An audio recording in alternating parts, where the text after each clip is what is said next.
Welcome to Al and Ha, two friends talking crypto and sports. Let's get it. All right, what's up, everybody? Welcome to another episode of Al and Ha Podcast. Today, we are going to do something a little fun here. Us being Foothill League football coaches for better part of just over a decade, and figuring that the end of the 2020 decade is coming to an end. We're going to put together we've put together an all-decade team for the Foothill League. Yeah, our opinions, how we feel about it. If anybody, everybody's gonna have their opinion about it. But if you want to voice it, start a podcast and let it be known. But like Al said, this is how we think that last decade has been in the Foothill League. Yep, and so basically, we're going to break it down: 2 quarterbacks, 3 running backs, 5 wide receivers, 6 linemen. We're going to combine the O-line and D-line, being in high school football. Most of the time, if anybody that's made this all-decade team, they're playing both ways. 4 linebackers, 5 defensive backs, 2 all-purpose players, and then we are going to go over our top 3 just across the board for this past decade. Yeah. So let's go ahead and get started. QB. Quarterbacks, man. So we kind of debated on this. There's obviously, been a lot of good quarterback play in the Foothill League. Some may say we have a little bias in this, but our top quarterback of the decade was Cade Apsay. Yeah. Just the fact that honestly he was magic out there, and we had we got to see him every day at practice, and you know as well as I do, love these, but the center snap wasn't always there. Right. It was it would come everywhere. There was a highlight on his junior year highlight tape against Courts Hill. He all in one motion caught a snap one-handed. It was off high and right. Caught it one-handed with his right hand and cocked back and threw a dime to Zach Chu on a fade for a touchdown. Might have had the best hands on the team. Yeah, honestly, like bar none. And Walatarski was on the team. Right, the Cabrera was on the team. Yeah, bar none. Yeah, might have had the best hands on the team. Ultimately, came up through his junior year, had a phenomenal year. I think he scored. I can't remember. We don't have the stats offhand, but it was something like he scored 15 rushing. I know that. So it was about 48. I think 48 total touchdowns. Yeah, the junior burst on the scene. His senior year had just as quality of a campaign. As far as he was more efficient passing. Right. Had the team, and ultimately just talking with coaches and other people, he was a problem. It was one of those, no matter what you did, he found a way. Mentally, he found a way to get right. Make great decisions most of the time. He could buy time. Yeah. He's by far one of the most accurate quarterbacks I've ever seen as far as high school, just ball placement, where it needed to go. So he was number 1. And then number 2 for us, which he was on the beginning end of the decade. That was Alex Bishop, quarterback for Valencia. Factor. Yeah, he was honestly, he was almost a Cade, but not quite to that, compliment. Great athlete, played baseball. Great decision maker. Right. And he could extend plays, just a factor and a problem. He was a serious issue. Right. He made that Valencia offense back early 2010 in the decade really click. He was kind of that first, in my opinion, their first quarterback that, as far as when we were coaching, that was a factor in the sense that no matter what you did, it was kind of like Cade. No matter what you did, he'd find a way to get out of the pocket, buy time, do whatever he had to do. Yeah, move the chains, whatever he had to do. And obviously there's other quarterbacks that played. We talked about, touched on kind of I think both of us, our third would have been Brady White. And ultimately he, for his career, I feel like he did well, but he just in high school didn't break through with those two. But obviously in college, his career has been, and we talked about this as far as in the Foothill League in general, his college career has been by far the best out of everybody. Yeah, definitely. So we want to give Brady White a shout out there, but Alex Bishop. We limited this list to high school play only. What you did after, it has no bearing on this. Right. So, So let's so again, number 1, Kate Apsay, 2, Alex Bishop. That was our quarterbacks there. Let's go running back wise. Let's start with the. I guess we'll start number 3. We should have done that first. So we'll start the third running back we have on the list, and he was, for me, it was more of the all-purpose, what he could do, running and catching, and just how smart he was. He played quarterback. That's Connor Wigenroth from Hart. Yeah, he was another one. There was that debate, not even a debate, it was quarterback controversy, if you want to call it a controversy, but it was Brady White and Connor Wigenroth, and who was going to play quarterback. And he was so good of an athlete that he challenged to play quarterback. And then I think they made the decision, which was you got to get the most talent you can on the team. So he did start at quarterback for a season, Brady's freshman year, because Brady was on JV. Right. And then, or maybe he was on freshman. He was on freshman. No, he played a freshman. Trent was the only one that moved up. Right. And then that was the controversy, was him coming in as a sophomore. Connor had already played a season, and he was so athletic and it just had the experience. But if I remember right, I think they kind of battled it out through the season, and they eventually just put Wigenroth at running back, and it was kind of a 1-2 punch. And he was a phenomenal athlete. Played both sides of the ball. Yeah. Another factor. Definitely one of those guys that this team you can't leave off. So he's one of those. Right. And then so number 2 running back, we have Javon Wilson from Valencia. Total stud. He's at Oregon right now, but he was a factor. He good size, had the breakaway speed. Obviously with the Valencia teams, I mean, they dominated this decade as far as the Foothill League. But he would pound you into submission. Right. And then that goes also with the line and everybody else, as well. But tackling him after. Yeah, Javon was one of those guys too. Like you said, pound him in submission, but he also had the breakaway. Yeah. To get away from everybody and run away from you and bust the 60-yard touchdown run. So, he was kind of, to me, he was more of the running back aspect of that. Whereas, like we touched on, Connor could catch it out of the backfield. If you needed, Javon in this group is definitely the big back, and he wasn't as big as his brother, but definite stud there for Valencia. Played both sides of the ball again, just phenomenal athlete. But number 1, again, another guy from earlier in the decade, and talking with people, just kind of forgot about him, I think, because it was, you think about 2010, 11, that beginning of the decade, it's just so far back you forget. But number 1 running back on our list, both of us, I mean, it was hands down unanimous.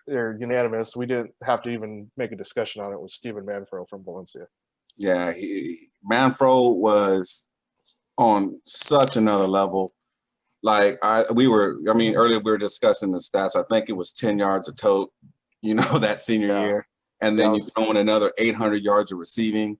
I don't even know how many touchdowns he scored, but I don't think he got balls past the line of scrimmage. Like everything he got was behind the line of line of scrimmage. He was averaging shovels or whatever. Yeah. I mean, his receiving was maybe in the 20s or whatever the case per reception. If I remember the stats right, his rushing, he had, I mean, his junior year was phenomenal as well. He ran for like 1,600 and caught for another like 700, scored like 34 touchdowns. But his senior year, he ran for over 2,200 yards. I think it was like 11.83 yards a carry. For some reason, that stuck in my head. 29 touchdowns rushing. And then receiving-wise, led the team his senior year in receptions, led it in receiving yards. He was essentially, I'd have to go back and look exactly, but I think he hit 3,000 yards total offense from the running back position with receiving and everything. If it was two average good high school guys there and him with the ball, he'd find his way through. Like he was good, extremely good. He highly impressed me. I thought he was by far the best running back in this area at the time, and did not get nearly the scholarships that he should have got. But he was phenomenal football player. Right. Went on to UCLA. I remember going to one of the practices one time when he was there, and I talked to him after. But first time they ran through special teams and kickoff, it was kickoff return, and it was like a live kind of action scrimmage. It was kickoff return versus kickoff, and they kicked it to him and he housed it untouched. Yeah. And I was sitting there and I'm like, yep, that looks familiar. But he was phenomenal. We touched on it, like his sophomore year with, Darius Rudolph at Canyon was also phenomenal, but Yeah. their sophomore year, just battling back and forth. Canyon won that game. I think it was 45-42, something. It was a weird score, but they were just back and forth. Both over like 2 bills. Manfro touchdown, Darius touchdown, Manfro. So it was back and forth. But and we're talking like 50-yard runs, 40-yard runs, 60-yard runs, just back and forth. One of the more entertaining games I've seen, even though it was JV, it was very entertaining. Right. He was one of those guys that no matter what team they played, I mean, you could probably pick a handful of guys, but he typically was by far the best player on the field. Yeah. Maybe, 1A, 1B, maybe he was 2, depending on Valencia, who they were playing. When they get into the playoffs and stuff. But he was by far the best player on the field. By far the best player I've seen in this valley. Yeah. That was our running back wise again, Stephen Manfro from Valencia, number 1, Javon Wilson, number 2 from Valencia, and then Connor Wigenroth, again, kind of that all-purpose athlete out of the backfield, number 3 there. Well, let's go to receivers here. Start with again, we're going 5 wide receivers. Start with number 5, and it's Nick Jones from Valencia High School. Yeah, I believe he was a sub 22 200-meter guy. Had good size, about 6'1"-ish, maybe even pushing 6'2", had hops. He was a high jumper as well. Caught the ball, and I would often tell my DBs, if you're looking at the back of his number, you're not going to get him. Right. So keep him in front of you. Total burner. Had the height, could go up and get it. Had the attitude of like, that ball's in the air, it's mine. Yeah. Major factor on that team. He's a great kid. I had worked with quarterbacks in the league, and he'd come and catch and stuff. And great kid. We'd be working quarterbacks, and he'd be running full speed, be like 1 or 2 receivers out there, and would not complain. Was just always working his butt off. But he, like you said, track athlete too. Yeah. Could have had the athletic ability to go probably play basketball. I don't know, shot wise and all that, but as far as athletic ability, just being able to get up and do all that. Yeah, he can move. He can move. He understood how to move his body, and he can damn sure run. Yeah, definitely. So number 4 at wide receiver, we got Tim White out of Hart. Probably one of the most iconic plays he made in the decade. Hart upset Valencia, and he caught a tip ball. It was like I think it was if not the last play, it was like the second to last play of the game. Mm-hmm. Caught the ball off a tip and housed it for a touchdown to win the game. Yeah, that was uber athletic. Another track guy. Didn't really have the long speed. I think he was a mid-22 guy in the 200, but he was quick. He was quick, and he was extremely explosive. Right. I think he was a triple jump, like junior champion or something, like 50-some feet. He was a triple jumper and long jumper. Yeah. Track. But phenomenal career at Hart, playing DB as well. Went on to COC. I'm not sure if it was because he didn't have the grades to get on, or if he just wasn't getting the looks out of high school. Went on to COC, then to ASU, got a full ride there, had a good career there, and he's bounced around the league a little bit. I want to say, I can't remember if he got drafted late or if it was a free agent. It was with the Ravens. I think he spent some time with Jacksonville too. Yeah, bounced around. He's still trying to get in. I think last time, if I remember right, he was on the free agent. He was a free agent, but still trying to get some time in the league. So, but a great player. He was one of those guys you had to game plan for, and he was again one of those guys. He caught the ball, whether it was a 5-yard slant or a bomb. He had the potential to get to the house. So, number 3 for me, this is Leon Cabrera at Canyon, and this is for me probably more of a career. Just kind of status-wise, a phenomenal receiver. I think maybe one of the more polished ones in the group. Yeah. Other than I would say just in our group, I'd say he's the second polished receiver as far as route running and just ability like that. Understood how to run routes. Didn't have the long speed. Was extremely quick, in and out of brace. Caught the ball, would make you miss. Was tough. Played both sides of the ball. Right. He would go out there and he would lay it on the line every night. Every night, and practice how he played. Right. Starter as a sophomore. Yeah. Came up through 2 junior to senior year, had 1,000-yard receiving seasons. I think 800 as a sophomore. Yeah. He was, for 2 years, he was our top receiver by far. If we needed a route, we needed somebody open. He was running it, and the quarterbacks knew they were looking at him. A phenomenal athlete, played defense as well, and just had him and his brother, which we'll touch on later, just phenomenal like fight and grit. Yeah. Never gave up. Football So, players. They're right. just football players. Totally undersized, but ended up walking on at San Diego State. But played for a few years. But yeah, just phenomenal athlete, and again for the size, which is what hurt them as far as recruiting and stuff. But as far as, like I said, route running ability and just in and out of his breaks. Understood the game, understood how to set people up. I would tell him something on what to do, and then I would see him apply it. Right. It was very good. Yes. Yeah, definitely. So the number 2 for us, Trenton Irwin at Hart. I know there's going to be some people and going off about that. There's some Hart Canyon bias here, but Trenton Irwin from Hart. We tried hard to get him to come to Hart or to Canyon. I guess we could say that now because it's best. But we phenomenal player, phenomenal kid. Worked his tail off. Yes. One of the really good. He's the one I would say is probably the top route runner on the list. Yeah, he is. His routes were way advanced for high school, and I noticed that when he was a freshman. I was looking at him running routes like he's got routes. If he can get a little speed, wherever he catches the ball well, not afraid of anything. But yeah, his routes were extremely crisp.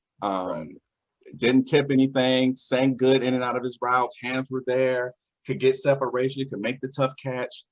He was a matchup problem, extreme matchup problem. You had to put your number one guy over there and put the safety over there. I mean, what do we do against them? Yeah.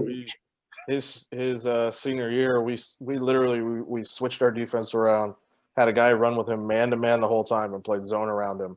Yeah. So anywhere he was going, he should have been bracketed or doubled or something. And the entire team was playing zone except for one guy who was playing man to man on him.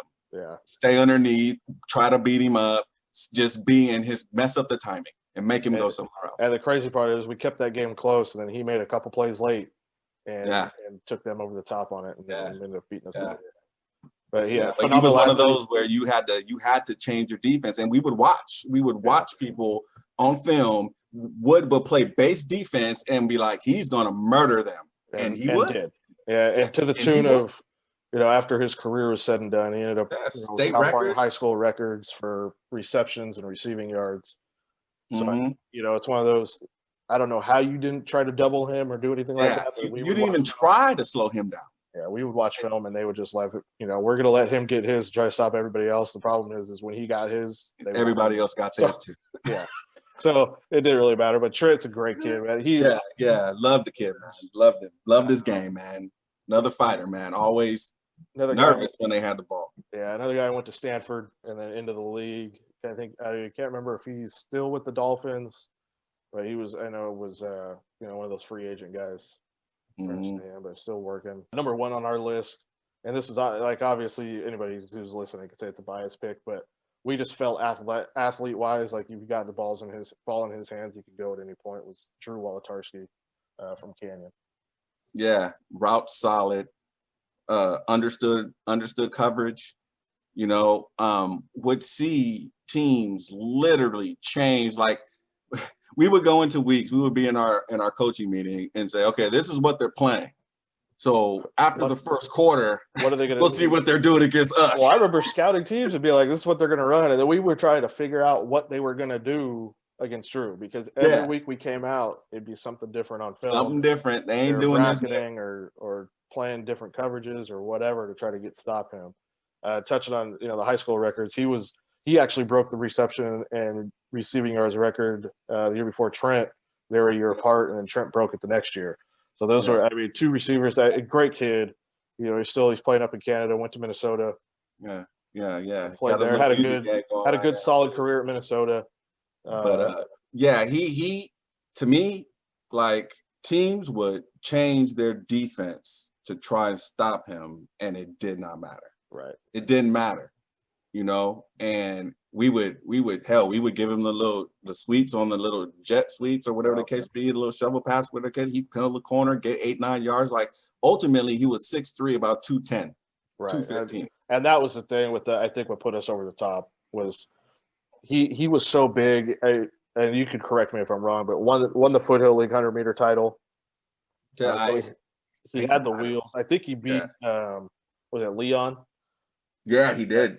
in there. Yeah. I remember that paper. But he was one of those guys. He fast and big. I remember he had a couple stiff arms. We talked about seeing Derrick Henry do that to a couple NFL dudes. Yeah, he had a couple stiff arms in his career that were like that, and he's hard to bring down. I remember one game against Saugus, he caught like a little bubble pass or a hitch and broke probably 7 tackles and housed it from like 60. So he was just one of those guys. If you got him the ball, and again, got him the ball a couple yards downfield, he had the ability to break a few tackles and just house it. Mm-hmm. That's kind of, for me, what put him over the top as far as the receivers in this group, just his ability to change the game.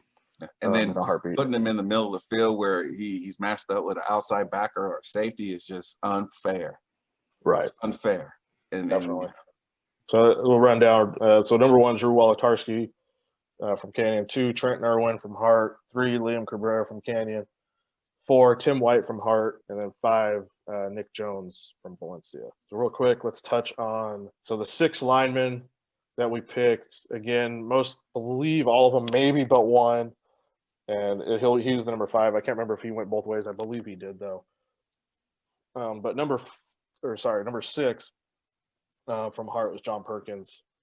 Just a big dude. I can't remember how big he was, but he was large, like 6'4", 280. Just a problem on the O-line as far as they wanted to run towards him. It was happening. Yeah. Just ultimately one of the best linemen in the decade that we could didn't pick out. Yeah, he was hard to get around, and just sheer size and mass just would move people pretty much where he wanted them to go. Definitely. So number 5, arguably probably the best offensive lineman in the group, was Blake Porter from Hart. Played center. Yeah. Ended up getting a full ride to NAU. Started there, I want to say 3 years. Yeah. At NAU, but just phenomenal. I think he was only like 6'2", but he was about 270. Like a road grader. Yeah. He was road grader. Yeah. And I remember seeing him in 7-on-7s. He was always out there getting his snaps during 7-on-7. Calling his snap out and all that kind of stuff. And then he was a factor. Man. He moved people. He made the calls on their line, and ultimately at center, that's kind of you have to be the smart guy up front, as far as I'm not saying anybody else is dumb, but you're the one making the line, as far as you're the coach you're the O-line coach on the field. You're making the calls, you're making the who's blocking what, and pass protections for potentially for stuff, and who's picking up who. But he was a phenomenal lineman. No, there at Hart. Miami football player, man. I liked him. Right. Number 3, go with. He was by far Canyon's best lineman over the decade. Was Juan Rodriguez. Started as a sophomore. Senior year, I think he was like 6'3", like 250. So he's a little bit leaner, but phenomenal athlete. Like that was the thing with Juan. We played tackle. If we ran a tight end, he would have been a problem at tight end. The boy played soccer, played basketball. Made the basketball team. Had feet. Like he was a road grader. It was one of those we wanted to run. He would be down blocking. If we needed him to pull, he was our best puller. And defense, his senior year, won lineman of the year. Defensively was a problem. Like we lined him up at tackle. Had the speed to get around guys, had the power to shut down stuff. He was an asshole in a good way. Yeah. He had a little bit of a dirty streak to him. Yeah, in a good way. Right. The type you want on your G line, your O line. Like he was the coocher, man. Remember? Yeah, we won't touch on that, but he was definitely the goocher on our squad that year. But in those 3 years, man. really.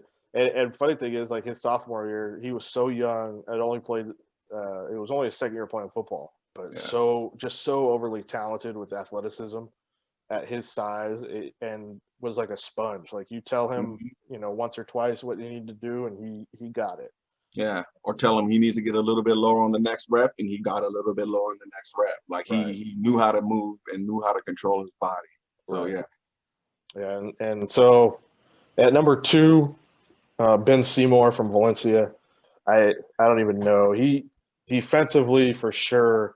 Good. He obviously played offensive line, but defensively, him and the number 1 guy, like they literally wrecked us. played one side of the O-line, and you could not run that way.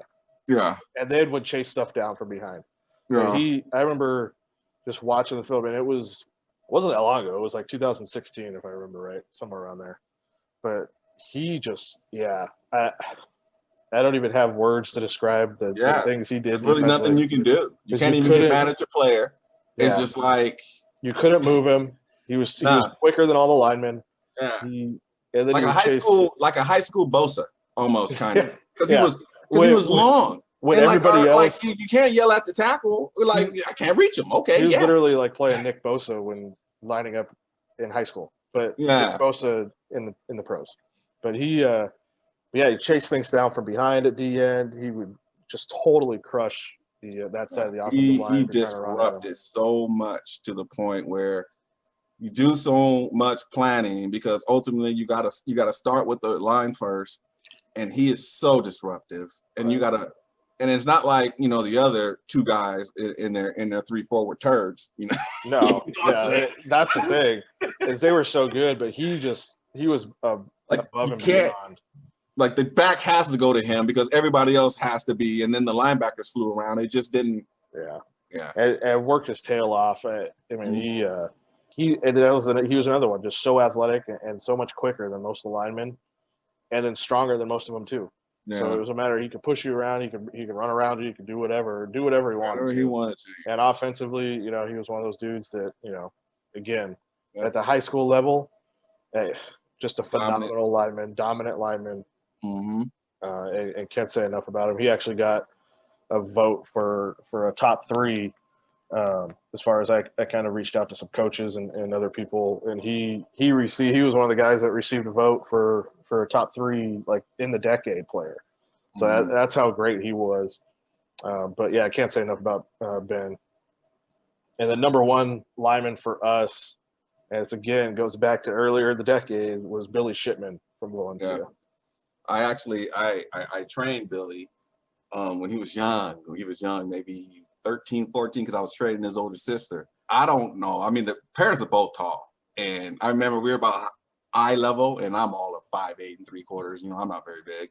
We were maybe eye level. He's a little bit taller than me. And then I didn't see him for a couple of years. And then I just really saw him in I believe 11th grade, and was like, what happened to you? Who are you? Yeah. And by his senior year, he was 6'3", 6'4", 240, 250. Yeah. And kind of like everything we said about Seymour, he was the first version of it. Yeah. He was the first version. Just I just felt like those teams, back in the early 2010, earlier in the decade, were just better as far as competition and just overall. And he played on a phenomenal defense. And he was the guy, again, they put him on one side of the ball, and he basically covered 3 gaps. Yeah. And it was one of those you didn't have to worry about, them, running inside of him, running outside of him. He was making the play. Then go on offense. Yeah. And play a phenomenal game. I think he actually went to college and played offensive line, I think at San Luis Obispo off the top of my head. Play an immaculate game on offense. And then the cold part about it is he didn't get tired. Like, he didn't get tired. You would think, okay, 3rd quarter, 4th quarter, he's got to start wearing down at some point. And it didn't happen. Yeah, he was a major problem. I just remember game planning for them back then. It was the same thing. We try to run away from him. He was fast enough to chase it down if you didn't hit it quick enough. And it just, again, phenomenal athlete. Like you said, worked hard, trained extra. But just one of those even dudes. If everything was right and your player did everything right, it's just sometimes the other players just better. And it was a lot of that too. So yeah, it's actually kind of funny when you look at it. We do have a center, so we could put an O-line together with that group and be the best O-line in the Foothill League without even touching the other O-linemen. But so number 1 for the lineman, Billy Shipman. 2, Ben Seymour from Valencia, both those dudes taking the top spot. 3, Juan Rodriguez from Canyon. 4, Blake Porter from Hart, and 5, Perkins from Hart. Up into linebackers here. Defense, I feel in the Foothill League, we all play pretty good defense, and linebackers kind of led the storm on that. Number 4, to me, was a very underrated player, undersized, was all over the field, and that's Austin Davenport from Saugus. Yeah, flew around. was, like you said, was everywhere. Major tackles, a lot of tackles. You know, Bourne's defense is, you know, he's always moving people around and all that kind of stuff. So it has that confusion aspect to it anyway. When the other players know how to play the defense, and you have a player like that knows how to, you know, win one-on-ones, and the offense has that little bit of confusion, it doesn't take much. And then he's one of those type of guys that can just get to the ball. And when he got there, he finished. Good athlete, had good speed. Like I said, undersized. I want to say he was only like 180 pounds. Yeah, he 185 maybe, but brought it week in, week out. And he, good athlete, but he would just outwork you on the field. He was one of those kids you see, like, he just looks like he's working harder than everybody. Yeah. And it wasn't because he necessarily had to. It's because that's how he grew up and that's how he played. And you could tell, like I said, he was all over the field. You run to the right sideline, he's making a tackle on the right sideline. Run to the left sideline, he's making a tackle there. He's stuffing up the middle. So he was just, I felt, one of those guys that when you're watching the film, you're like, okay, that kid's all over the place. Yeah, he's somebody that we're going to have to account for, you know? Definitely. Number 3, I feel like kind of underrated. Maybe people, you know, even kind of not even remember him, but Garrett Updegraff from Hart. I just felt, again, kind of I think it was like 2011, 2012, so earlier in the decade. But just he, to me, was like the epitome of linebacker. Like short stock, not short, but I think he was only about 5'11", 6 foot. Right. Just rocked though, probably like 215, 220.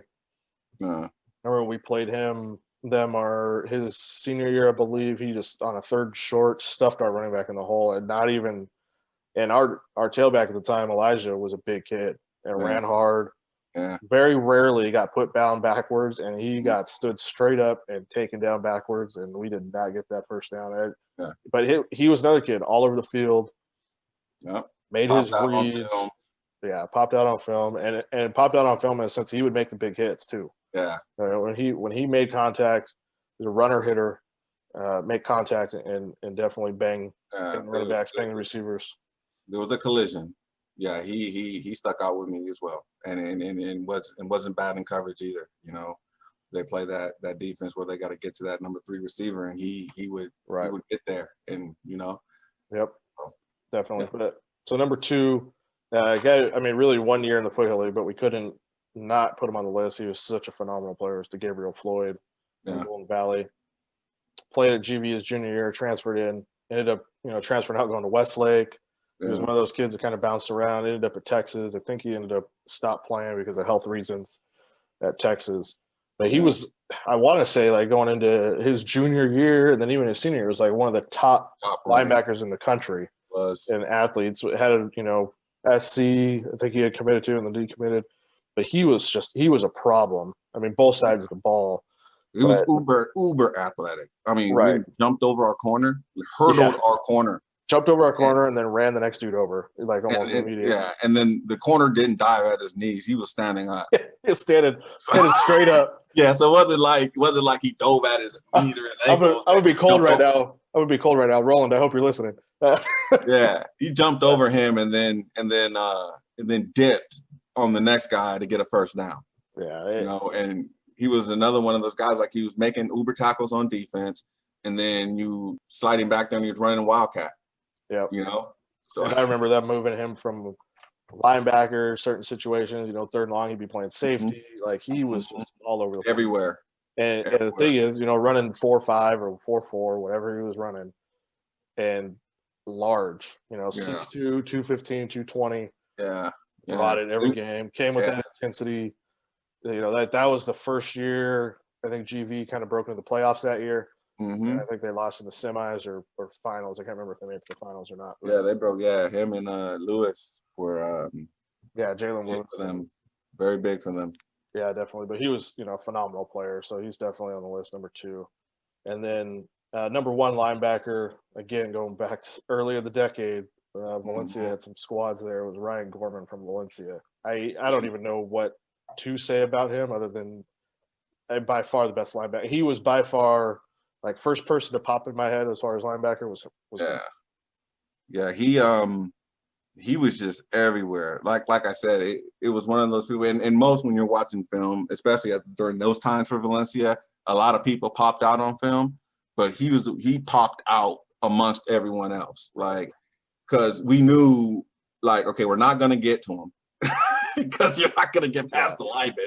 Well, so we're not going to get even when you did, he was too athletic and too yeah, strong. for them to do anything about it. He was already by the lineman, or he was getting off the block anyway and making the play.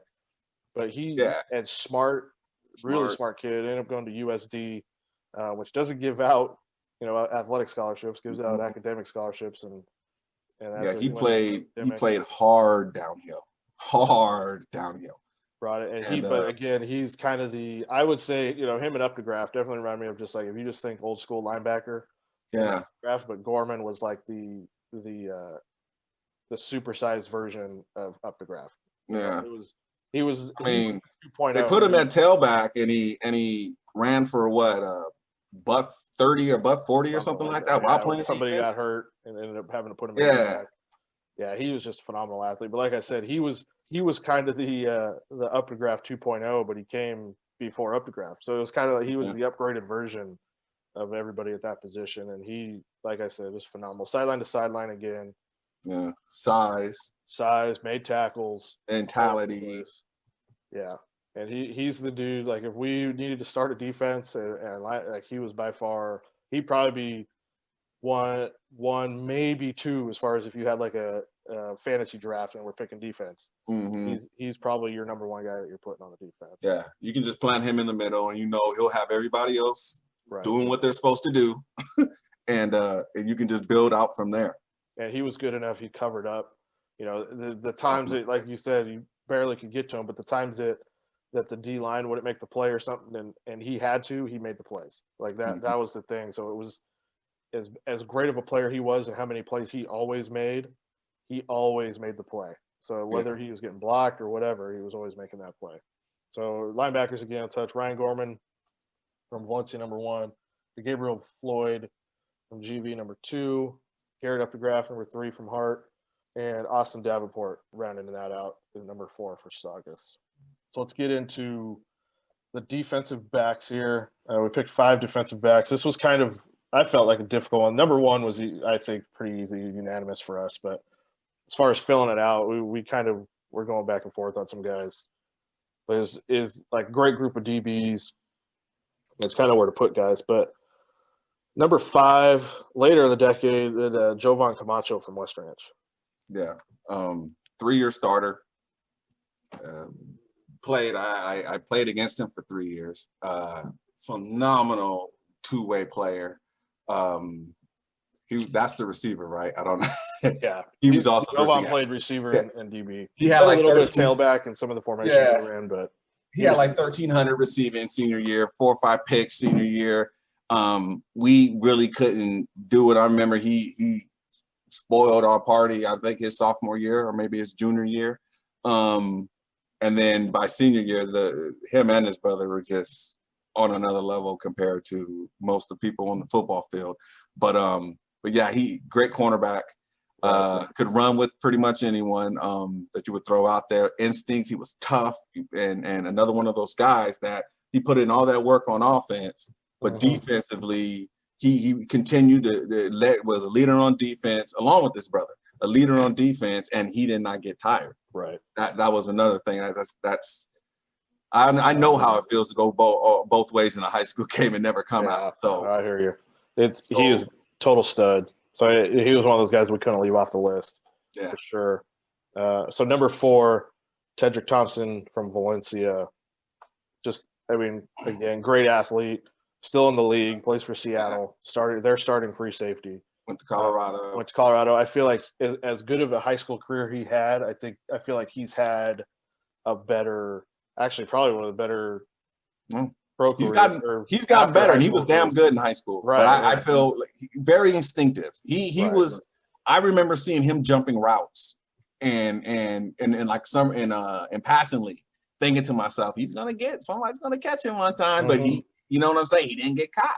Right. Always around the ball. Luckily, he had that luxury. I remember we got him his senior year. Drew got him on a post corner, but his D line was so good.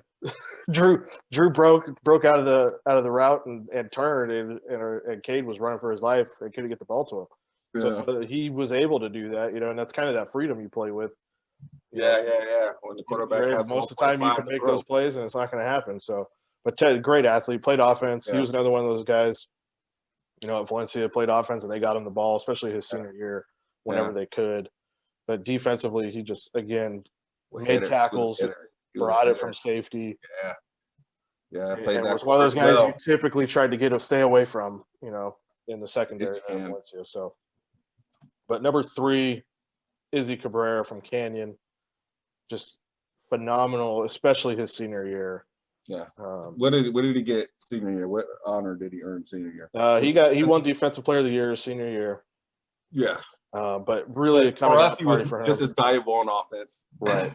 And his sophomore year was a little bit of a struggle, but he, again, always a fighter, him and his brother we touched on earlier. Mm-hmm. Never complained, always fighting, and undersized, especially as sophomores, they just kept fighting. And it was like, they're going to, no matter what, they're going to get better. And he was the guy that I would say probably, I don't know about you, but for me, over his 3 years was by far the biggest increase in just ability. Yeah. By his senior year, like he was a factor returning punts. He was a factor at tailback. He was a factor at receiver. We don't even have to talk about what he did on defense because it was picks, it was tackles, it was covering their best guy man to man if they need be. Whatever we needed that boy to do his senior year, he did, and then well. Right. Another one that never came off the field. Everybody's swapping off. He's standing on the field still, waiting for everybody else to come on. Smart player too, like very cerebral. Watched film, you could tell him things, and he would remember them. It was one of those. And it was just a very smart. He would always. I remember coaching him at the time because I was coaching safeties, and he was always asking me questions, and even to the point where I would tell him something, and then he would come back with a question. Well, what if they do? You know what I mean? Like he was just constantly trying to soak up as much as he could. They ended his career at Canyon with the career interception record at Canyon. But yeah, by far his senior year, and he was locked down. If we needed to put anybody, we moved him to safety because he was our best player, best tackler in the secondary. Just put him in the middle of the field. Had a ton of speed. Yeah, let him make plays. But if we had to, we could put him on somebody and lock them down. Could have rolled his ass in the box if we needed to, and he probably would have did well there too. Loved getting in there and getting hits on people. So so number 3 is a career there. Number 2, Wes Fitzpatrick from Hart. For me was definitely, he was a problem. He was the kind of their lockdown corner for those few years, and just a phenomenal athlete. I mean, just as good of a wide receiver, honestly. Just I think our wide receiver group, he didn't quite break in there because, and I think a lot of it maybe he got overshadowed by Trent, but just great athlete. Locked down at corner and smart. I remember when we played them and I was trying to get him. We got him once. And it was really just a great catch and a great pass. He was right there. But you tried to get him on double moves, tried to get him on, and he just was locked. Was that when something had happened to him? He went out, and for that one play, they put in that something happened. He got hurt, and it was like the one play. I remember Pat, our boy Pat, who was the defensive coordinator at Hart. He told me after the games, we go way back to Pop Warner days, but he's like, that one damn play, dude. He's like, I pull him out because he's hurt, and I put in my third string corner, and you guys are over there. You see him, and I remember yelling out to Cade and changing the play when we saw that he was out. So I remember something happened. And then got him. He wasn't down on the ground. Yeah. So at next play, touchdown. As soon as he was out, he was right back in next series. So it was one of those. He was a dude that you, as much as we tried to, because he didn't look it. No, he was a little undersized. Not at all. And darn it, me looking at him, I was like, "Oh, we gotta keep trying." But come on, but it never worked. That was this kid. He looks like he's on JV. I don't mean disrespect him like that. But just undersized. It wasn't. It's kind of like Izzy. But he's here for a reason. He's on this list for a reason. So granted, or whatever the hell I thought at the time when I was coaching against him, he showed us something different because when he went out the game, what do we do? Yeah. No, instantly. He was a factor for them. And he was, and talking over the past, Pat raved about him constantly, both sides of the ball. So, that's a lot of respect for Wes Fitzpatrick at corner. And he was another kid, high school career. And that's what we're doing. It's high school here. High school. I mean, you can't argue with him being on that list in the decade there. So, but number one, rounding it out, Mikael Wright from Valencia, absolute stud at Oregon right now, starting, returning kicks, probably going to get drafted high, but he's at Valencia, and he was the prototypical, let's just go away from him. Like, he was the Dion, like, we're not messing with him. Well, let's go put our Krubbies, we'll like bring the worst person on the roster. It could have been, a lineman. We'll just line him up out there. So Mikael had to guard him. But it was like, we're not going that way. We would try to bubble go him. Because we knew how aggressive he was. And I remember he lit up our slot on the bubble. I think it was Leo. That was the first play of a game. And then I was like, next year, let's just bubble go him.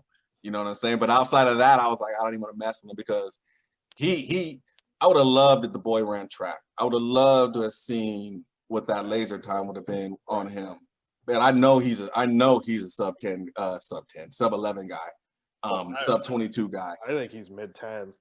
I think the boy can watch move. Him at Oregon when he's returning kicks, he ain't getting caught.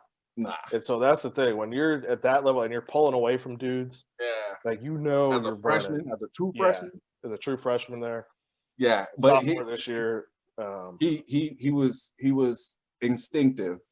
The boy was smart, read routes, drove hard on the ball, was a sure tackler. Like I don't remember him missing tackles in high school. Like I literally don't remember him missing tackles in high school. And then you throw his ass on offense and he got you 1,013 touchdowns or something like that. Yeah, phenomenal player. By far, the best pure defensive back in the decade. Yeah. He's the Foothill League's version of Dion. Yeah. Hey, we get away. Don't even think about throwing that side. We're throwing the opposite way every time. So. And then you can if you want to, but that's at your own risk. Yeah, live with the consequences. But so DBs again, Mikael Wright, number 1 from Valencia, Wes Fitzpatrick, number 2 from Hart, 3 Israel Cabrera from Canyon, 4 Tedrick Thompson from Valencia, and number 5 Jovan Camacho from West Ranch. So that kind of rounds out our obviously like lineups, but we're going to go all purpose here. We're going to do 3 all purpose guys that we just felt like we could have put them in the top groups in multiple positions probably, but that was the problem. We didn't want to narrow them down to one spot. They were just so good, both sides of the ball, that we felt like we had to put them there in the all purpose spot. So number 3 from Golden Valley, we'll go Leon Jacobs. Phenomenal. I think transferred. I can't remember where he came from, but it was out of state, I believe. Transferred in, I think, as a junior. Mm-hmm. Played running back. Basketball player. Right. Played running back and looked a little grown manish. A little bit. I remember so we're touching on Drew winning the 100. That picture of them, I think it was a GV of Drew. Yeah. That was a Foothill League meet. And we weren't supposed to win. I can tell you that. I didn't think we were going to win. They showed up that day. Drew was big, like you touched on, 6'2", 6'3", 220, and not a small guy at all. And you see that picture of him and Leon running, and Leon looks like a grown man next to Drew. Like it, and I don't know exactly what he weighed, but he was about the whatever it was. It wasn't much body. Much body fat. Rocked out, man.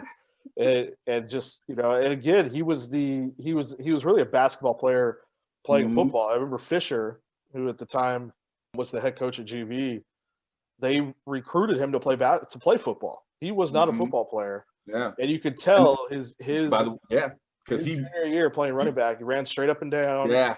But I would try to tell people, I would try to tell the defense, like he's leaving himself open. If you're not afraid to hit him, you can catch him. But you know what I'm saying? Because he was learning how to play. He was so big, it didn't matter. And he was fast. So it was one of those definitely fast. Field. And then really came into his own, I feel, as a senior. He did. Learned how to play. Figured a lot of things out. He was a lot better. Ended up being a late signee, got a late scholarship to Wisconsin. Started there a few years, and he's still in the league, if I'm not mistaken. I'm sure I'll get corrected on that by somebody listening, but I believe he's still with Jacksonville and was seeing time. Like, it wasn't – and Jacksonville has a good defense, so they're not – he was – like, he was getting the special teams rep, but I think he was getting, like, nickel defense or whatever because the boy can run. He can run. And I think he ran like a 4.4, 4.5 in the combine. Yeah. So, and that's where, Wisconsin took that chance on him. pushing it 25 super times. athlete. And I remember his junior year I remember going to one of the basketball games, and he was just freaking slamming on people, like not even a challenge, and Mhm. but just phenomenal athlete. So we felt like we had to put him on the list there at number 3.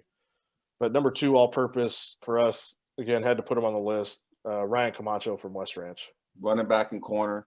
Him and his brother, like honestly, we could have swapped him and his brother from defense to all-purpose. Like they never left the field.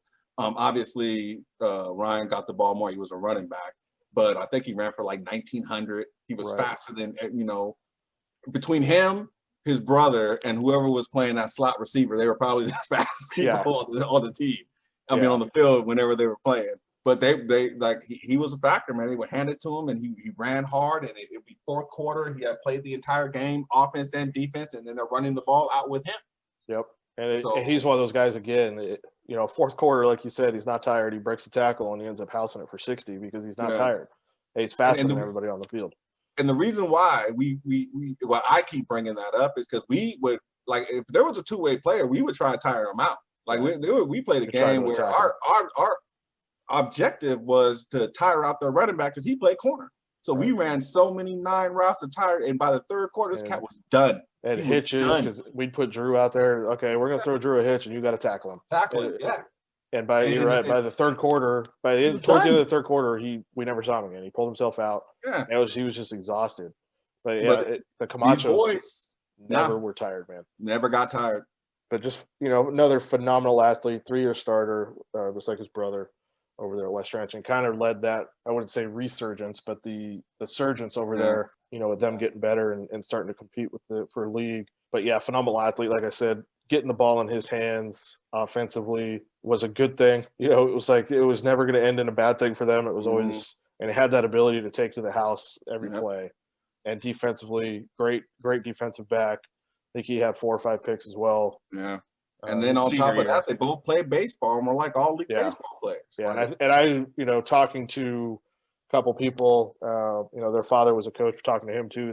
He felt that they were better at baseball, which is kind of scary. And maybe because it was a size thing, maybe he felt that.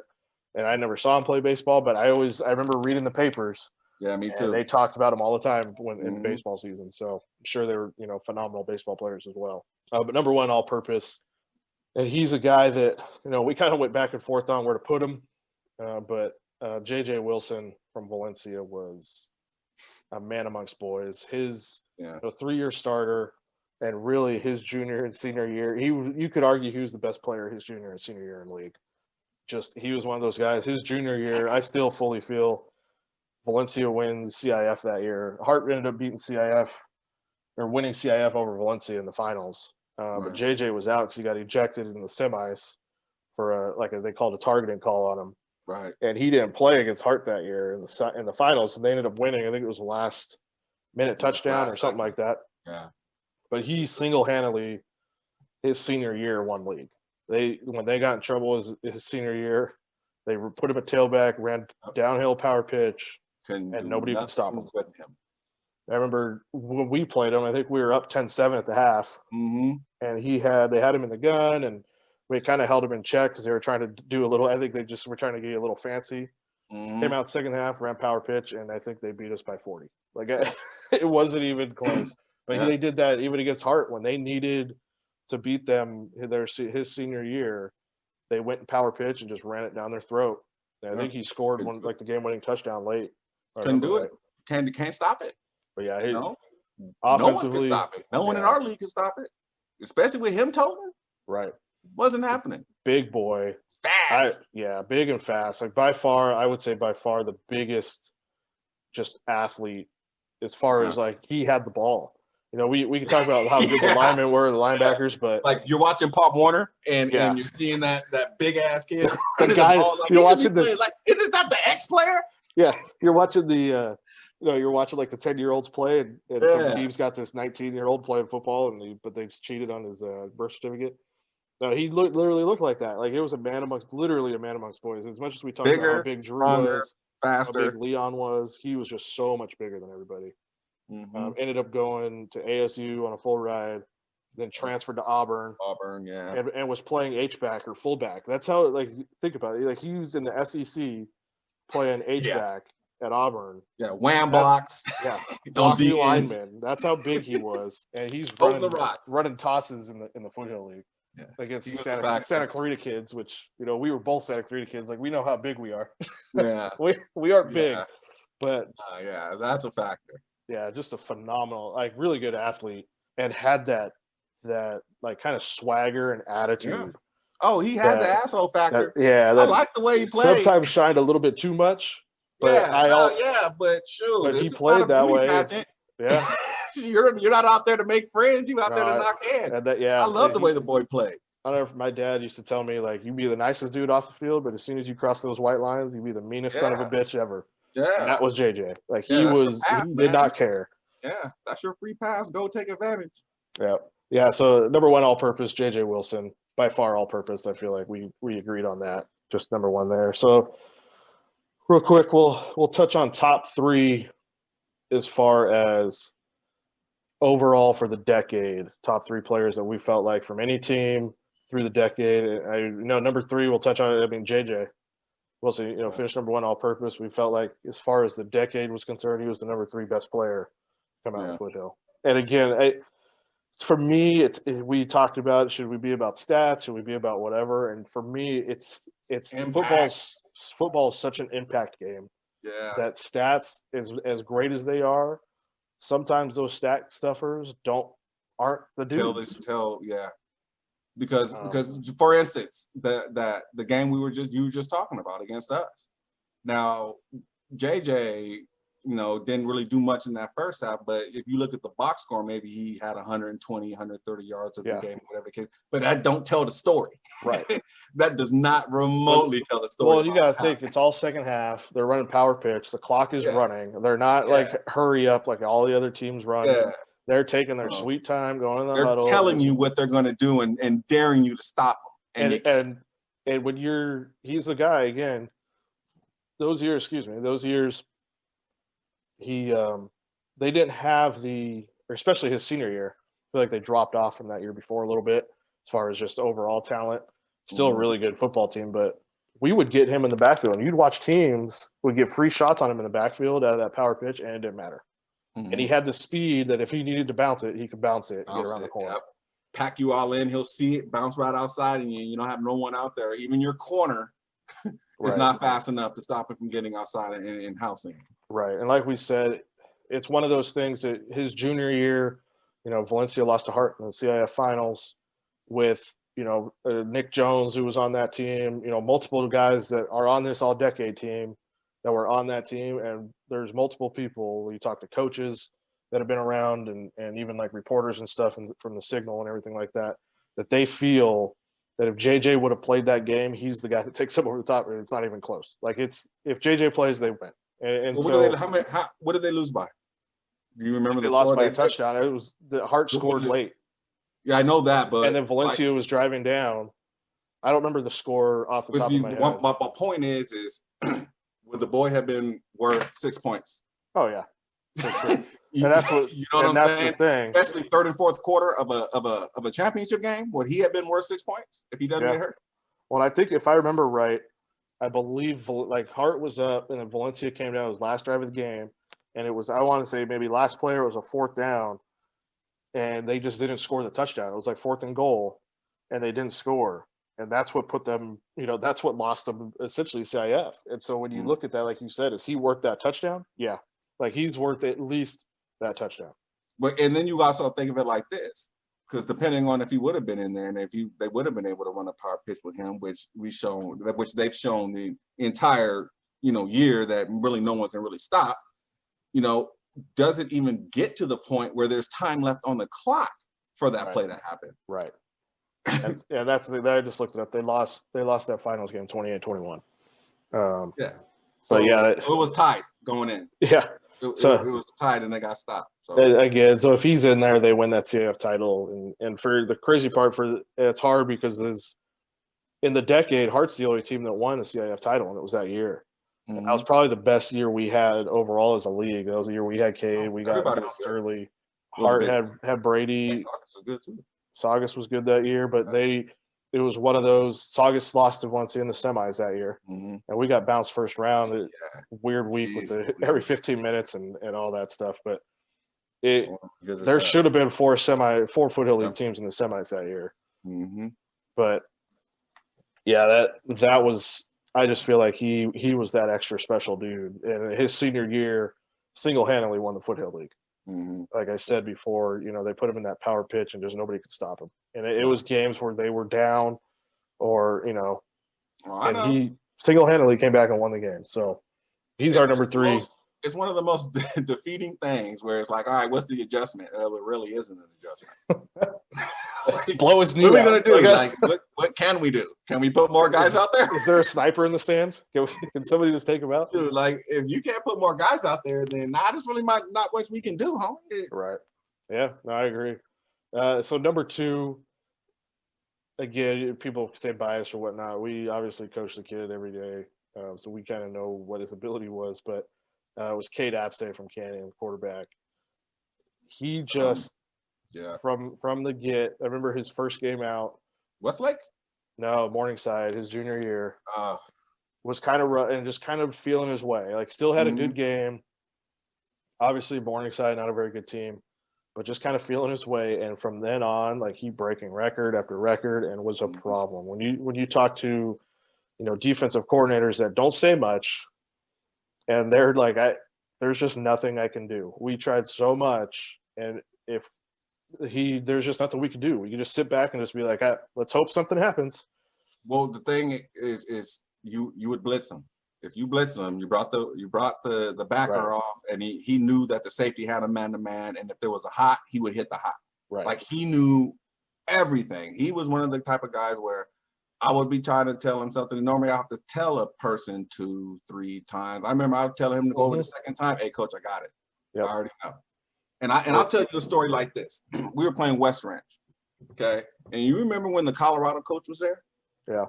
Okay, so you remember in West Ranch, we threw that 91, and that corner came off so fast and broke it up. And I walked up to you and I was like, do it again.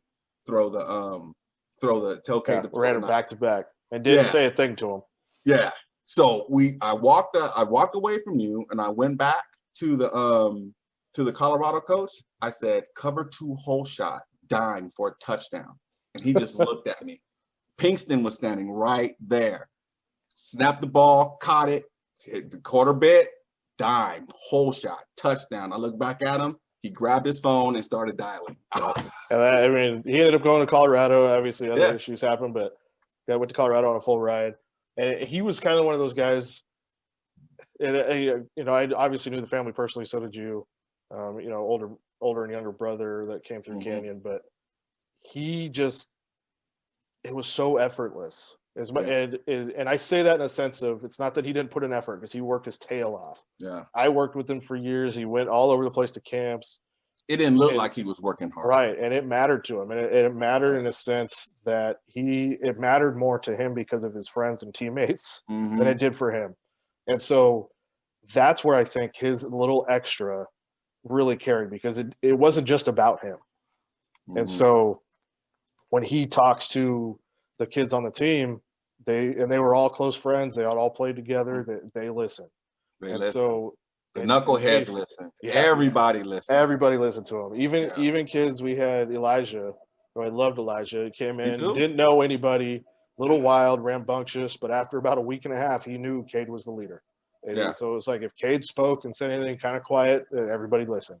But just another guy, he just worked his tail off. We don't do pretty much what we do over those 2 years that he was there if he's not there. Like not even close. Yeah, I would say by far. I mean, he didn't necessarily set the career records. Again, just played the 2 years, but had probably he moved the chains. Yep. If we needed it, he moved the chains. Yep. Most and efficient all the defensive coordinators knew it in our league. Yep. And it was one of those. A factor. He made the special throws. He made the routine throws. He made the plays like I talked about earlier. The one-handed saving the snaps, the one-handed catches from the snap. When we would add stuff, that was probably the most creative we had been week to week as far as just adding plays, because he understood it and he didn't need us to tell him. And the funny thing is, I don't know if you remember, like sometimes in the game, he's the only quarterback that we ever had that we had our signals, and I could signal in something on the fly that we had never run before. Yeah. And there was multiple times that he would kind of look at me and I'd signal it again, and all of a sudden he'd nod. And he would run it exactly what we were thinking about on the sideline, and whatever, touchdown or first down or whatever, it would click and he would get it. He just had that cerebral. Because honestly, that would kill me. Because you know how I am. I would be like, hey, if we can just do this, it's going to be a touchdown. And I would always tell you, I'd be like, okay, how do I signal that in? Like, tell me how to signal that in so I can tell him. And then Cade would be like, he'd look and kind of give you that sideways, a kid, like the dog looks at you like, what are you doing? Like, and then all of a sudden he'd be like, oh, okay, got it. Yeah. Okay, I got it. But phenomenal athlete. I'll never forget his junior year. We played Court Hill. We ended up losing the game, like 56-49. Pummeled. But they were cover 0, and we were up in the Osiris. I forgot his last name, but he was about 5'9", 205. Outside backer and was a running back. But I remember full speed, no blockers because we didn't have the numbers for it. Cover 0, and we're just man-to-man there, so we're going to hit, and they were hitting him late. I remember I was getting in every play, playing in Court Hill. And we were down early, and I remember him coming off to the sideline. It was like we had to punt or something. He took a shot, and I just grabbed him, and I said, you realize you're going to have to stand in there and take these shots if you want to win the game. And he just flat out was like, I got you. And from the rest of the game on, was taking shots. But was standing in there and throwing dimes, and just had and again, staring down the barrel. He's getting hit. He's staring down the barrel, and the linemen are turning around helping him up. Like it was every one play. Of those, he was. Everybody loved him, so, and that's where I think he went over the top with that. As far as us underperforming those couple of years, I kind of put that on us as a staff. Well, it is on us. But, had the talent. Yeah, and some of the games it just got away from us, but. He by far was. I felt like he did. Talked about the best quarterback, and how do you leave a quarterback off the top 3 when they, Yeah, he did. He did what we asked him to do, and much more. Covered our ass a lot, and made us look a lot better than we actually were. Right. So because again, going into games when we have game plans in and something changes. We had those years with Drew, and like we talked about, they changed the defense on us, and we'd come up with different stuff, and we would just have to change on the fly, and he got it. He's our number 2. Number 1 overall, he's obviously in the list already, but number 1, Steven Manfro from Valencia. We both just felt like he was just not only the best running back and probably best athlete across the board, but he was just special. Like he was, I don't even know how to explain it. I go watch his highlights. Go YouTube. Go. You can go YouTube. And then the cool part about it is don't be shocked if it's like 10, 12 minutes long. Right. Like, you know what I'm saying? It's not going to be like a little 2-minute highlight film. Games 1 through 5 is 12 minutes long. Yeah. Every single game. Like, I went through the whole recruiting process, and it's like, all right, send us your 3 best games. Like, and some people got to think like, all right, what games do I like? This cat probably could have been like, pick which ones do you want, man? Which game? No, let me make this easier. Which games do you want? Yeah, who do you want to see us against? Here's the cool part. Like, matter. Maybe somebody will say something to me about it, but don't be shocked when you go look and see his highlight tape and you get a close up. He's white. Yeah. No. Because here's the thing. And I think that's what hurt him with recruiting. To be honest with you, it is. Because here's the thing with that. Drew Wolotarski. I coached Drew, and I remember watching the recruiting, reading the recruiting, because Francis Owusu was at Oaks Christian at the same time. Okay, they were the same exact size, and I remember reading what was said about them both. And Francis Owusu was quick, he was fast, could run, all that kind of stuff, and Drew was kind of slow starter, has to get up to speed, blah blah blah. But when they put both of them on a laser at the 100, Drew beat him by like 2/100ths of a second. Right. So what is it? And then I'll take it a little further. You talk about because Coppridge, who was a good running back in his own right at West Ranch, and Manfro, same year, same time. And here's the kicker: they were, because I remember seeing this. They were the same size, same height, same speed, same strength, Same across the board. I would say Manfred was stronger, but I get you. They looked identical. Yeah. Except for the color of their skin. Same exact board, except when you put the ball in their hands. And like I said, Coppridge was good. He was good. Yeah. He played corner. He was a damn good running back. But if you turn on the film, there's just like I haven't seen many high school films that look like his. Yeah. You know what I'm saying? And the boy had like 3 offers, and I think UCLA came late. I was like, I think UCLA came late. You know what I'm saying? The boy, like he, by far, when I sit back and I think about the players over the last 10 years in the Foothill League, if someone said, hey, who was the one? That one where, you know what, it just didn't matter. Mm-hmm. You know what I'm saying? And we talked about, JJ in the power pitch, and we talked about, other people that just did their thing, but it didn't matter with Manfro on the field. Like I said, like 10 yards of carry. I think it was another 17 to 20 yards of receiving per reception, and he didn't get the ball past the line of scrimmage much. He wasn't running posts. He was running screens and flat routes and goes and goes.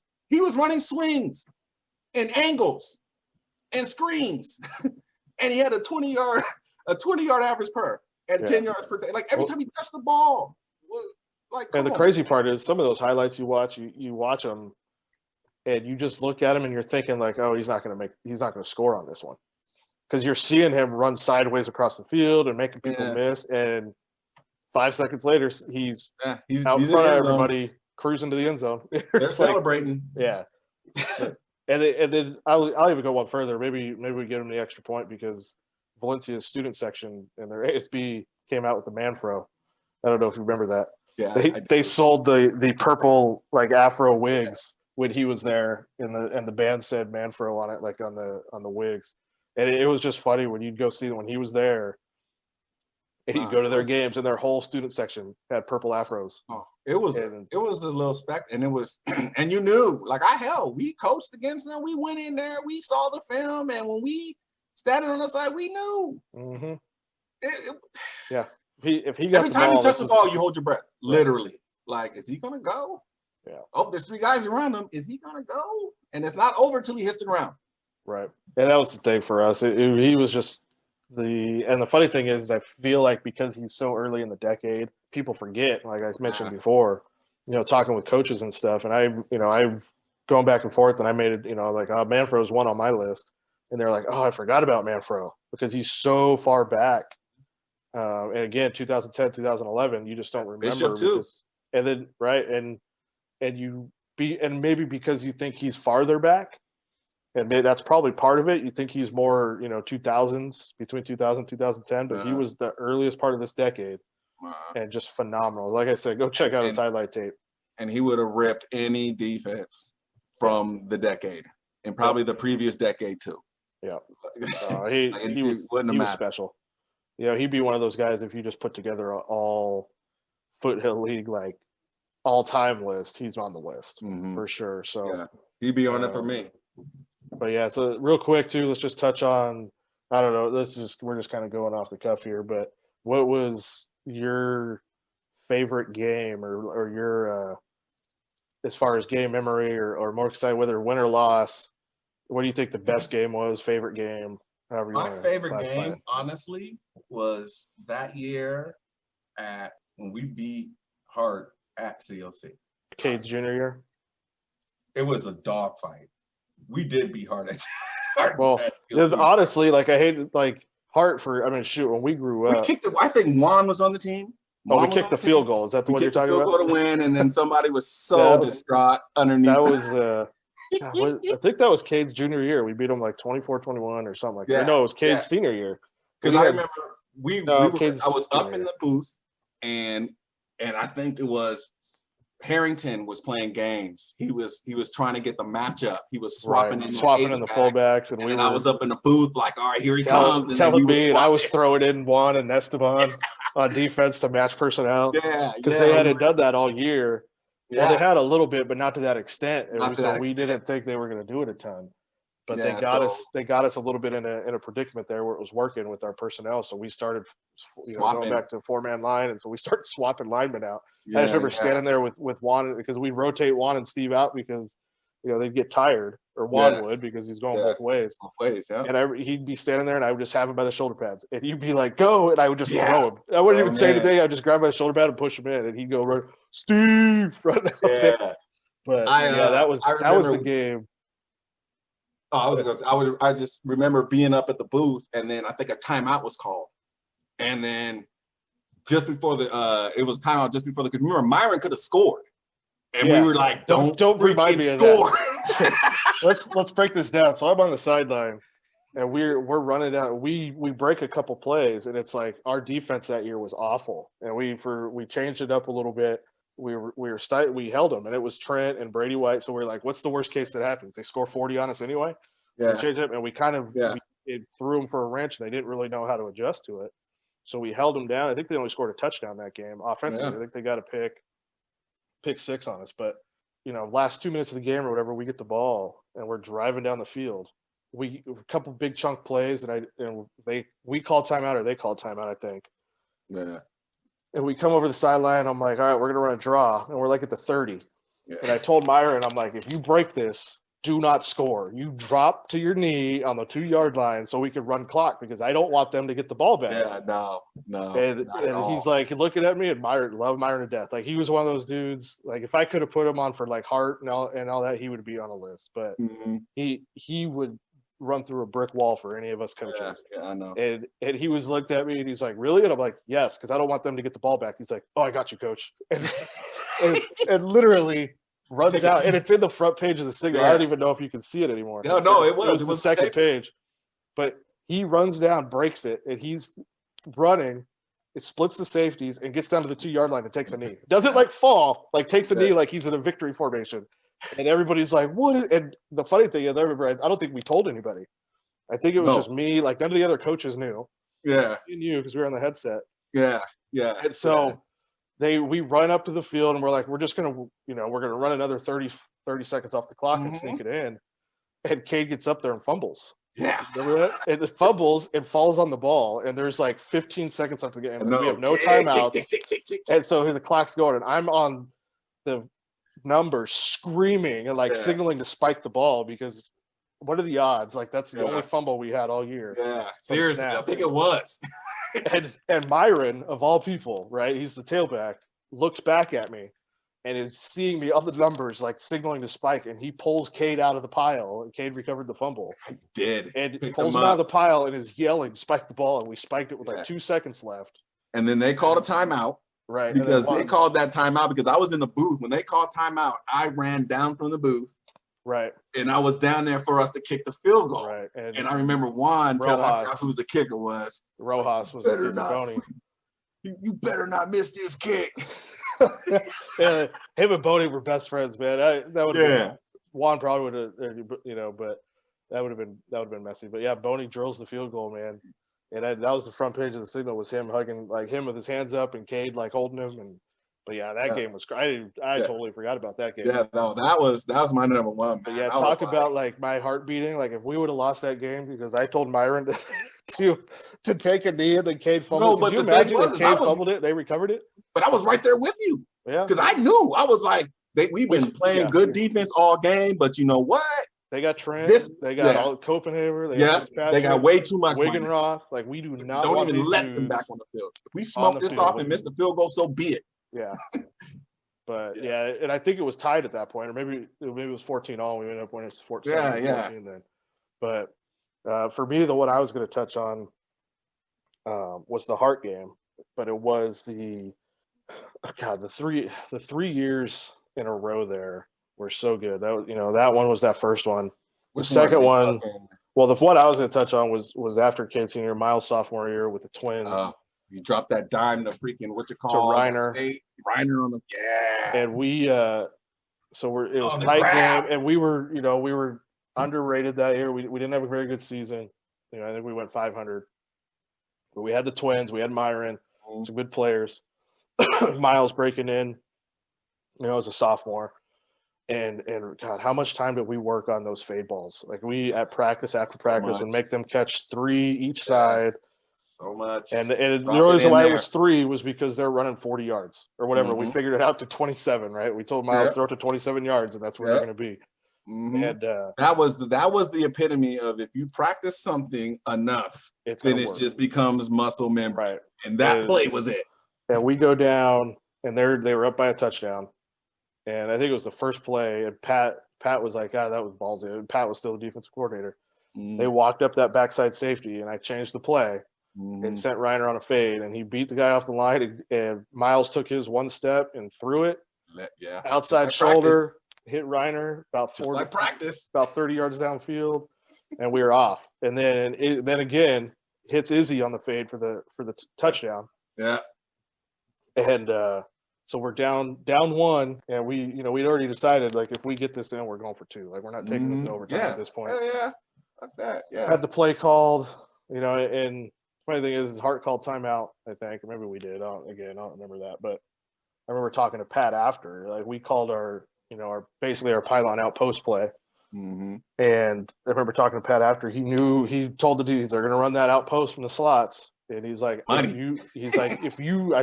swear if you jump it and get beat, he's like, you're going to pay for it tomorrow. He's like, so you better hold the hell out of him.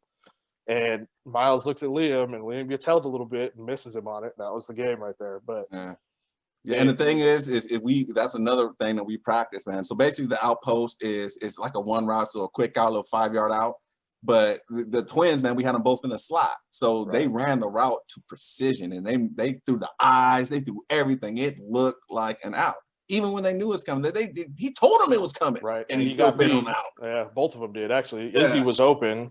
But naked, wide open. And then Liam got held on it. Liam got grabbed. No penalty. So it's us complaining at this point. But even you look at the Raiders. Yeah. You still bitter about that? Tom Brady's the best quarterback in the world now because of that tuck rule. Yeah. But even you go to the game in between that, Cade's senior year, like, we jump out on him. He was 35-10.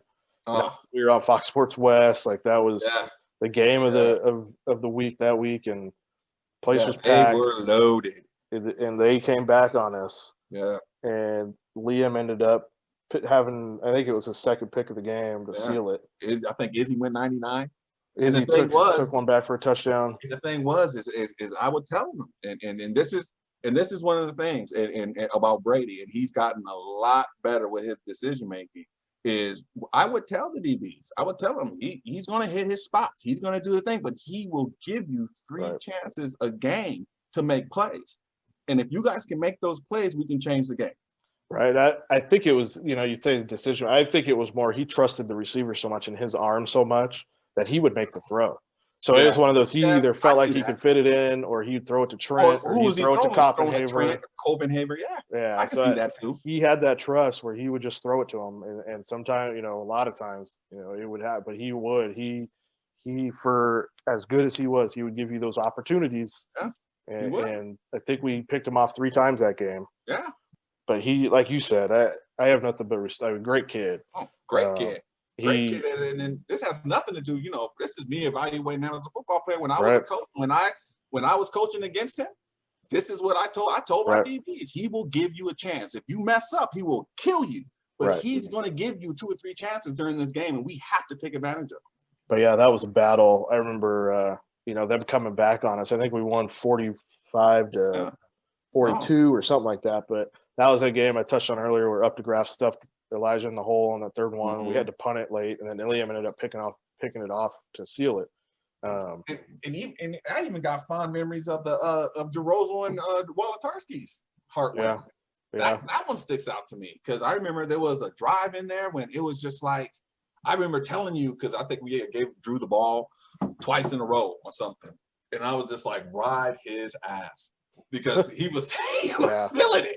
I think we gave him like a jet sweep or something like that. He got picked up another 11. He go to Cat. Remember, he go to Cat for a touchdown. Like for the slot on the go to the slot. Yeah, on the what was this? The dump and go. Yeah, dump and go. Yeah. I'm doing the signal. I don't remember the name of it. I remember the signal.